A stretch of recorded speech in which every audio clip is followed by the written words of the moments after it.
Tu es enfin seul, dans le calme. Pourtant, au lieu d'un apaisement, une étrange tension monte. Ton esprit s'agite, cherchant quelque chose à faire, à penser. Ce silence que tu désirais devient soudainement inconfortable. Et si cette agitation n'était pas le vrai problème? Imagine cette scène. Tu rentres chez toi après une journée de travail intense. Les transports, les réunions, les notifications, tout était bruyant. Tu te dis, enfin, le silence. Tu t'assois sur ton canapé, sans musique, sans télé. Les premières secondes sont agréables. Puis, 1 minute passe et l'agitation commence. Une petite voix intérieure te dit de vérifier ton téléphone, de penser à la liste de courses de demain, de te souvenir de cette conversation embarrassante d'il y a 3 ans. Le calme devient une toile de fond pour un chaos mental. Ou alors ce moment de pause au milieu d'un projet. Tu as enfin 5 minutes, rien à faire d'urgent. Au lieu de savourer, tu ressens une sorte de vide, presque une angoisse. Tu te lèves, tu vas chercher un café, tu ouvres un nouvel onglet sur ton ordinateur. N'importe quoi pour remplir ce silence. C'est comme si ton cerveau était allergique au repos. Cette sensation est étrange, parce qu'on passe notre temps à courir après le calme, et quand il est là, on le fuit. Quel est ce mécanisme invisible qui transforme un moment de paix en une source d'inconfort? Pour le comprendre, il faut regarder du côté de notre cerveau, plus précisément vers ce que les neurosciences appellent le réseau du mode par défaut. Quand tu n'es concentré sur aucune tâche extérieure, ce réseau s'active. C'est lui qui te fait penser à ton passé, imaginer ton futur ou réfléchir à tes relations sociales. Il vagabonde. L'autre concept clé, c'est l'homéostasie, cet équilibre que notre corps cherche constamment à maintenir. Antonio Damasio, le célèbre neurologue, explique que notre cerveau ne cherche pas juste un équilibre biologique, mais aussi un équilibre émotionnel. Et pour beaucoup d'entre nous, l'état normal est un état de stimulation constante. Le calme devient alors une rupture de cet équilibre. Ton cerveau, habitué au bruit et à l'action, perçoit le silence comme une anomalie, un vide à combler d'urgence. Le réseau du mode par défaut s'emballe, non pas pour te nuire, mais pour rétablir ce qu'il considère comme la normalité, une activité mentale intense. Ce n'est donc pas une faiblesse de ta part, c'est une réaction quasi automatique de ton cerveau. Voyons comment ça se manifeste concrètement. Premier exemple, tu es en vacances, allongé sur une plage. Pas de mail, pas d'appel. Le rêve. Pourtant, après 10 minutes, tu commences à planifier mentalement la semaine de ton retour au travail. Tu te fais des scénarios, des to-do list. Le réseau du mode par défaut, privé de stimuli extérieurs, s'est tourné vers le seul sujet qu'il connaît bien, l'anticipation, la résolution de problèmes futurs. Le calme extérieur a juste libéré de l'espace pour une agitation intérieure. Deuxième situation, la méditation.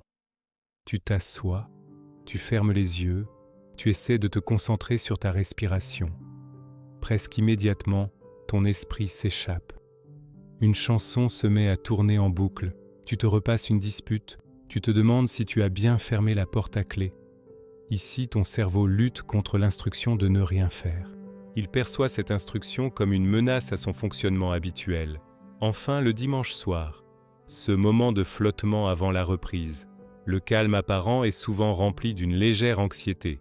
Ton cerveau, en mode prédictif, anticipe déjà le stress de la semaine à venir. Il ne profite pas du calme présent, il se projette dans le bruit de demain. Dans chaque cas, le silence agit comme un révélateur, montrant ce qui occupe notre esprit quand on arrête de le distraire. Le mécanisme central ici, c'est que notre cerveau est une machine à prédire. Il déteste l'incertitude. Le psychologue Daniel Kahneman a montré à quel point notre pensée est dominée par des systèmes automatiques qui cherchent à donner un sens rapide au monde. Dans un environnement stimulant, les prédictions sont faciles. Je réponds à ce mail, je parle à cette personne. Mais dans le calme, sans stimuli évident, le cerveau se demande « Que dois-je prédire maintenant ?» Il n'y a plus de signal clair. Cette absence de signal est interprétée comme un risque potentiel. L'agitation mentale qui en résulte est une tentative de scanner l'environnement intérieur et extérieur pour trouver quelque chose à quoi s'accrocher. un problème à résoudre, un danger à anticiper. Ce qui nous semble être une faiblesse, une incapacité à lâcher prise, est en fait une stratégie de survie profondément ancrée. Ton cerveau n'est pas cassé, il fait juste son travail d'anticipation de manière un peu trop zélée. Il cherche à te protéger de l'imprévu. La tension que tu ressens dans le calme, c'est ton système de survie qui tourne à vide, cherchant une menace qui n'existe pas. Alors, comment peut-on apprivoiser ce calme? Il ne s'agit pas de forcer le silence, mais de donner à notre cerveau quelque chose de doux à quoi s'accrocher. Première piste, le calme actif. Au lieu de ne rien faire du tout, choisis une activité simple et sensorielle, écouter un album en entier, sans rien faire d'autre, jardiner, marcher dans la nature en te concentrant sur les sons ou les odeurs.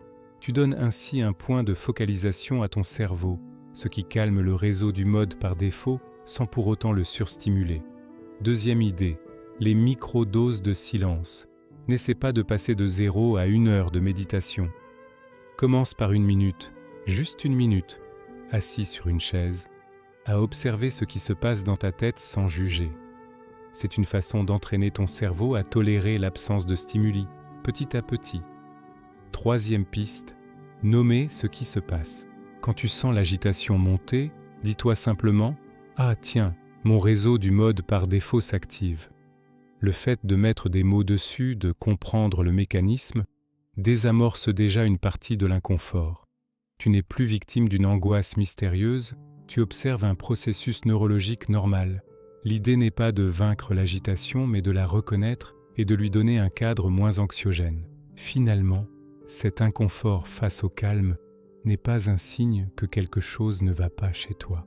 Au contraire, c'est la preuve que ton cerveau fonctionne exactement comme il a été conçu, pour anticiper, résoudre et te maintenir en sécurité. Le problème, c'est que ce système, adapté à un monde plein de dangers réels, s'emballe dans notre environnement moderne, saturé d'informations mais pauvre en vrai péril.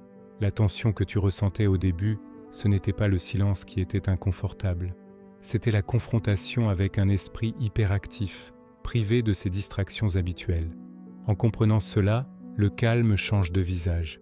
Il n'est plus un vide angoissant, mais un espace pour observer le fonctionnement de notre propre esprit, pour apprendre à le connaître et doucement à l'apaiser. Apprivoiser le calme, ce n'est pas faire taire son esprit, c'est apprendre à écouter ce qu'il dit quand il a enfin la place de parler. Merci d'avoir regardé, et si cette vidéo vous a éclairé, pensez à vous abonner pour ne pas manquer les prochaines.